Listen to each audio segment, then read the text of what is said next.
tous, petite vidéo pour vous faire un point lecture, on va dire spécial, ouais, spécial service presse entre guillemets, parce qu'il y a majoritairement des services presse, mais il y en a deux en plus.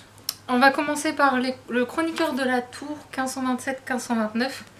J'ai déjà publié mon avis écrit. J'adore cette série, enfin ceux qui me suivent vous le savez, j'aime beaucoup cette série.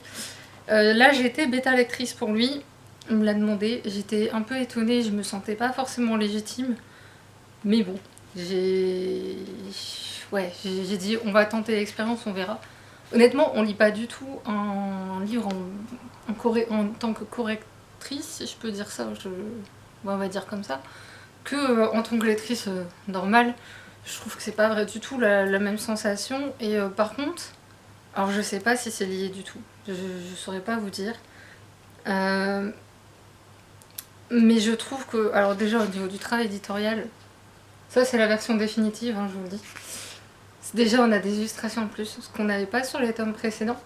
Et ce que j'ai adoré, c'est que déjà il a mis un rappel des événements précédents, des tomes précédents, parce que il s'est passé beaucoup de choses en 3 tomes.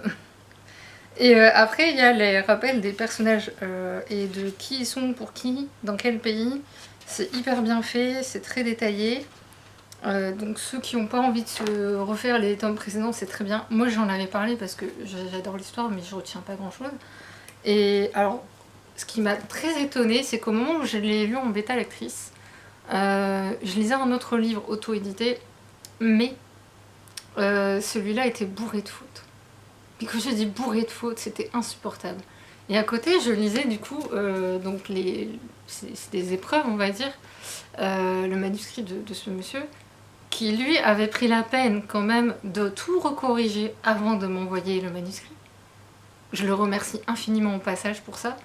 Et il y avait tellement peu de fautes, mais quasiment rien quoi. Enfin pour moi c'était des pécadilles qu'il y avait comme faute. C'est toujours mieux qu'elle soit pas là, on est d'accord, mais je trouve ça hyper respectueux de sa part de se dire je lui envoie peut-être mon manuscrit, mais la moindre des choses c'est de corriger au moins le maximum que je peux de mon côté, et après avoir le regard extérieur. Et ça m'a fait, franchement ça m'a fait tellement plaisir, et je me suis dit en même temps que c'est choquant qu'un mec qui sort un livre définitif et autant de fautes par rapport à ce monsieur qui fait l'effort de tout corriger et d'avoir des points de vue extérieurs avant publication. Et c'est là où on voit la différence en fait. On voit la différence entre ceux qui ont un vrai travail de correction ou pas.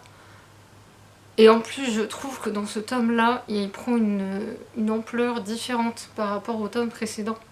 Dans les tomes précédents, j'ai l'impression que c'était plus l'historien qui parlait. Et là il y a l'historien certes, puisque le chroniqueur de la tour, mais il y a aussi un autre truc derrière que j'arrive pas à définir et qui me fait penser qu'il a pris en confiance, qu'il s'exprime plus facilement et que c'est plus fluide, plus... Je sais pas, il y a un truc en plus qui fait que cet homme-là, je le considère au-dessus des autres. Déjà les autres étaient très bons, mais alors celui-là encore au-dessus. Alors est-ce que c'est parce que c'est une période qu'il affectionne plus particulièrement que les autres, ou est-ce que c'est parce qu'il a vraiment pris confiance et que je sais pas, comme une respiration, comme... j'arrive vraiment pas à le définir, mais il y a un truc qui se passe dans ce tome-là que j'ai pas, qui est pas pareil dans les autres. Je dirais pas que ça n'y est pas du tout, ça y est, mais c'est pas pareil. Je sais pas définir. Peut-être qu'il s'est permis une chose, qu'il s'est lâché, peut-être une forme de lâcher prise, je sais pas. Mais en tout cas, c'est génial, c'est toujours des pavasses. Le prochain tome, c'est pour dans 2 ans, au moins on aura le temps. Voilà. Je le remercie aussi pour les remerciements en 4e, enfin la fin du livre, c'est très gentil. Enfin bref, j'ai adoré, comme d'habitude, je vous recommande vivement, surtout si vous adorez l'histoire, si vous adorez la fantaisie, vous en aurez pour... vous aurez ce que vous voulez. Chaud de vent de Greg Howard, service presse reçu dans le cadre de la masse critique Babelio. On suit en fait Mickey, un jeune garçon de 12 ans qui veut voir la fierté sur le visage de son grand-père, qui lui avait créé sa société hyper jeune, tout comme le père de Mickey. Donc Mickey veut faire pareil, donc il s'invente toujours des nouvelles sociétés. Et alors ça, à l'âge qu'il a, c'est mignon, on dit mais tiens, ton âge, les idées que tu as, c'est mignon, mais c'est pas ça quoi. Mais on s'amuse à le suivre en fait. On s'imagine que c'est un jeu pour lui, alors qu'en fait non, il est on ne peut plus sérieux, il veut vraiment le faire ça. Il va jusqu'à imaginer que sa famille c'est le conseil d'administration, et il dit qu'on peut pas l'appeler Mickey, il faut l'appeler Michael ou Mike, je sais plus. En fait, ça va se passer comme ça, mais sans être très sérieux, jusqu'au jour où un camarade de son collège va venir le voir en lui disant «Est-ce que tu veux être mon agent ?» Ouais. Bah il dit oui, parce que c'est une super idée, mais il sait pas de quoi en fait, agent de quoi. En fait, ce camarade est drag queen, et du coup, Mickey va se renseigner sur ça, il va faire comme s'il était un agent, puisque forcément on connaît pas grand chose. Il improvise totalement, surtout. Et à la fois, il est maladroit, il est bienveillant, mais en même temps, mais tellement maladroit justement que quelquefois il blesse les gens, mais c'est pas sa volonté. Et ce que j'ai adoré, c'est qu'il est hyper ouvert d'esprit. Parce que justement, c'est par son regard qu'on découvre l'envers du décor des drag queens. Comment ils travaillent, comment ils créent leurs costumes, au niveau des chorégraphies, du fait que c'est un art, quoi. Et je trouvais ça hyper bien, surtout pour la tranche d'âge visée. C'est quand même une tranche d'âge adolescent qui est visée. C'est hyper bien fait, c'est hyper bienveillant. Il y a des moments drôles, il y a des moments un peu moins drôles. Il y avait forcément la question du harcèlement, parce que, d'ailleurs, Mickey l'explique très bien, les zones dans la cantine. Il y a la zone rouge, il y a la zone jaune et il y a la zone verte, par exemple. Je trouve ça hyper bien fait. Il y a la question de l'homosexualité abordée, parce que justement, il pense qu'il est homosexuel, mais c'est pas sûr. Il le dit très rapidement d'ailleurs, comme s'il avait. Parce qu'il assume pas en fait. Il assume pas, il est peut-être pas encore prêt non plus. Et il y a plein de choses qui sont abordées, et j'ai trouvé ça tellement chouette comme bouquin en fait. Au début, je l'avais choisi en me disant, c'est du jeunesse, donc ça risque de pas être plus que ça. Et en fait, si. À un moment même, la moitié du bouquin, c'est même devenu, je pouvais plus le lâcher en fait. Je voulais savoir comment ça allait se terminer. Et j'adore d'ailleurs ce qu'il dit sur sa petite sœur. Parce qu'il a une petite sœur qui est un peu démoniaque sur les bords. Et ce qu'il a dit est tellement vrai. C'est un truc que je dirais jamais assez, c'est qu'il faut arrêter de prendre les enfants pour des imbéciles. C'est eux qui prennent les adultes pour des imbéciles. C'est pas la même chose. Bref, une chouette lecture que je recommande vivement. Et en plus, petit aparté, l'auteur a mis des remerciements à la fin. Et quand j'ai vu la plume, j'ai dit, on dirait que c'est Mickey qui s'exprime en fait. Et effectivement, il s'est beaucoup inspiré de sa propre histoire pour créer Mickey. J'ai dit oui, ça se ressent. Voilà. Ensuite, dernier service presse avant de passer aux autres. La Reine d'Itaewon de Sandrine Olin. Merci à la maison d'édition Atelier des Cahiers de me proposer régulièrement leur service presse. Ça me touche beaucoup de la confiance qu'ils ont en moi. Surtout que moi je suis pas hyper difficile avec eux, soyons honnêtes. Donc c'est sorti au mois de juillet. Ici on suit en fait Anna, une Française qui vit à Londres, qui part en vacances en Corée du Sud, et elle se dit je coupe tout, ma vie actuelle n'existe plus, je vais me faire passer pour une journaliste en Corée du Sud. Et c'est comme ça qu'elle va pénétrer dans le monde de la nuit de Séoul, et surtout dans la communauté LGBT. Et c'est là, dans ce cadre-là, qu'elle va rencontrer la Reine d'Itaewon. Sauf que la Reine d'Itaewon œuvre dans une boîte de nuit, je crois que c'est une boîte de nuit qui s'expliquait comme ça. Et c'est une boîte de nuit un peu particulière, où Anna sait très bien qu'elle devrait pas mettre les pieds là-bas, mais elle y va quand même par curiosité, et puis parce que elle s'est mise dans ce rôle de journaliste et qu'elle se prend au jeu en fait. Bien sûr, ça va pas se passer comme prévu, ça vous en doutez, puisque c'est considéré comme un roman noir, et d'ailleurs j'en profite pour préciser que sur certains sites, c'est mis dans une catégorie qui est complètement fausse. Les grandes surfaces culturelles l'ont mis dans une catégorie, je ne suis absolument pas d'accord avec ça. Il n'y a rien en dessous de la ceinture. Il y a une seule chose qui est mentionnée en une phrase, et ça s'arrête. Ça s'arrête là, il n'y a rien de plus. Mais ce que j'ai bien aimé, c'est que par le biais d'un roman de 100 pages, donc on se retrouve à découvrir une partie de Corée du Sud, de Séoul, qu'on ne connaît pas, dont on ne parle jamais.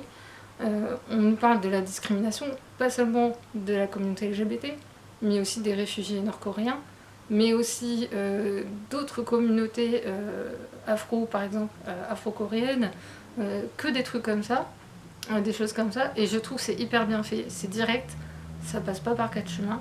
On vous mentionne aussi des lois qui n'existent pas en Corée que nous on a, et qui fait que là-bas ils sont obligés de trouver leur propre façon de faire. j'en dis pas plus pour pas spoiler le livre, mais tout est lié en fait. C'est rien que par... on découvre à un moment donné l'histoire d'un des personnages, et ce personnage, en fait, rien que par son histoire, on se rend compte que tout est lié. Ce personnage à lui tout seul, c'est un condensé de toutes les discriminations qui existent en Corée du Sud, qui ne sont pas appelées comme ça, mais elles y sont. Il y a une bonne réflexion aussi sur le fait que la différence entre le Nord et le Sud, qui est est-ce qu'elle existe tant que ça? Bonne question. Il y a plein de choses comme ça, mais plein de choses comme ça. La corruption aussi, ça tombe bien d'en parler alors que là j'ai appris que le prince d'une marque, on va dire, coréenne a été gracié alors qu'il a été condamné pour corruption et détournement de fonds pour des raisons économiques. Bizarrement, changement de président, il est gracié. Ça ne dirait rien. Bref, tout ça pour dire que ce livre en 100 pages, il vous dit tellement de choses sur la Corée en fait. Mais tellement, mais c'est hallucinant. Et c'est déroutant en même temps. C'est très déroutant parce que comment on peut en dire autant en si peu de pages et que ce soit aussi passionnant. J'aurais même voulu un spin-off sur le fameux personnage parce que même s'il y a assez pour avoir tout, j'aurais bien voulu quand même en avoir plus. J'avoue, quand ça s'est fini sur l'histoire de ce personnage, je me dis, mais j'en voulais plus. Enfin bref. Next. Elle et son chat, de Makoto Shinkai et Naruki Nagakawa, en version roman, puisqu'il existe aussi en manga. Vous voyez un post-it, c'est pour une citation. Voilà, maintenant je me suis mise, je vous explique après pourquoi. Et on suit en fait donc des chats en fait qui vont rencontrer des humains. Et on va voir l'échange de points de vue justement. C'est d'abord le point de vue du chat et après l'humain. Il y a 4 histoires en tout. Forcément, vous comprenez que ça va être lié. Les histoires vont être liées d'une manière ou d'une autre. Je l'avais pas vu venir, c'est plein de douceur, plein de ronrons forcément, de petits chats, de mignonnerie absolue. Et en même temps, ça parle un peu aussi de comment je vais dire ça, de ces moments de vie, de ces moments dans la vie d'une personne où tout bascule. C'est parce que pour chaque personnage, il va y avoir une bascule dans leur vie, quelque chose qui va provoquer un questionnement et le fait de devoir changer quelque chose. Et il y a la présence de ces chats forcément. Est-ce que ces petites bêtes toutes poilues qu'on aime tant sont vraiment à nous vouloir du bien tout le temps, comme là c'est dit? J'en doute profondément, hein, parce qu'un chat qui vous miaule dessus comme si il vous agressait, non, je pense pas. Mais ouais, j'ai trouvé hyper beau en fait. Très... Ouais, un style délicat et épuré, c'est ça. Bref, j'ai bien aimé. Je vais encore y repenser parce que franchement, ça va être costaud de faire une chronique. Je l'ai lu quasiment d'une traite. Et j'ai essayé de voir la citation que j'avais. Je sais plus. Je m'en souviens plus parce que j'ai fait dodo entre temps. Enfin bref, une chouette lecture quoi. Et enfin, Le Voyant des Tempes de Abel Quentin aux éditions de l'Observatoire qui a reçu le prix Flore. Ah, ce livre, ça va être galère. C'est lui qui m'a mis au post-it. Vous voyez tout ça, c'est des citations que je compte bien relire de temps à autre. Dans ce livre, on suit Jean Roscoff, un universitaire alcoolique et fraîchement retraité, qui, 40 ans après son raté, enfin un livre raté qu'il avait raté, se dit je vais me remettre en selle et je vais écrire le livre que j'ai toujours voulu écrire, Le Voyant des Tempes, consacré à un poète noir américain dont il est complètement fan. Et sauf que il a le malheur justement de ne pas préciser que ce poète est noir, et de là, le scandale va éclater. Tout le monde va être juge va le juger en fait sur quelque chose, sur un mot, sur son allure, sur qui il est, d'où il vient, qu'est-ce qu'il a fait dans sa vie, ce genre de choses. Et ça va aller hyper loin. Et en fait, j'ai bien aimé déjà le personnage de Jean Roscoff parce que lui-même le dit. Je suis pas parfait, je suis ça, mais en quoi qu'est-ce que j'ai fait de mal pour avoir autant de haine alors que j'ai fait juste un livre consacré à un poète que j'aime beaucoup? Il y a rien de mal à ça. C'est quoi le problème en fait? Et il y a plein de questions sur la société, et en fait, quand on finit ce livre, on se dit juste qu'on vit dans un monde totalement absurde, où tout le monde va avoir son mot à dire sur des sujets divers et variés. Personne n'a le même avis, et pourtant tout le monde va vouloir imposer sa vision des choses, ce qui n'est pas normal. Nous sommes censés respecter la vision des choses de chacun. Nous ne sommes pas censés imposer notre volonté. Et pourtant, il parle du wokisme, du féminisme, du racisme, de l'appropriation culturelle, des différentes sortes de discrimination. Il y a même un passage où il parle de la hiérarchisation des discriminations. Et quand je l'ai lu, j'avoue qu'il y a des moments, ça m'a fait tellement plaisir.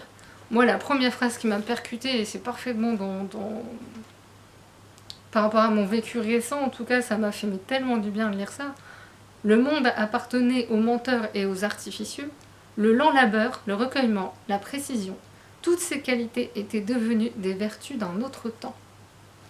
Je me suis dit, mais c'est tellement vrai, mais tellement. Il y en a plein d'autres, hein. Je vais pas toutes vous les dire parce que voilà, il y a un peu beaucoup. Mais il y a d'autres choses que j'ai lues et j'ai dit, mais c'est tellement ça. Et de savoir que c'est comment on appelle ça, un avocat pénaliste qui a écrit ça, c'est d'autant plus plaisant. C'est comme il parle des... comment ça s'appelle? Par contre, oui, il a cité un auteur qui est dedans. Je vérifierai enfin, je pense que quand il cite, c'est vraiment ça. Parce qu'il y a des choses qui sont de l'ordre du réel et d'autres de la fiction. Ce qui est de l'ordre de la fiction, vraiment, c'est ce fameux poète, Robert Willow. Mais tout le reste, j'ai vérifié certains trucs, c'est vraiment ça. C'est vraiment ça. Et il parle d'un auteur dedans, et quand j'ai vu que cet auteur ou autrice, je sais plus, avait signé comme édito, j'ai dit mais toi je ne te lirai pas. Voilà, c'est un auteur en moins à lire, c'est très bien. Bref, un énorme... ouais, je pense qu'il va passer en coup de cœur. Je réfléchis encore à la question, mais plus le temps passe et plus j'ai envie de le mettre en coup de cœur. Voilà. Bref, ce fut un plaisir de le lire, je le relirai, c'est certain. Je pense que je le prêterai, parce que j'ai lu un passage ou deux à mes parents, et je crois que ma mère, ça va la défouler. Donc voilà. Sur ce, j'espère que j'aurai réussi à vous donner envie de lire un de ces livres. N'hésitez pas à me le dire en commentaire, à liker, partager aussi. Et je vous dis à très bientôt. Salut!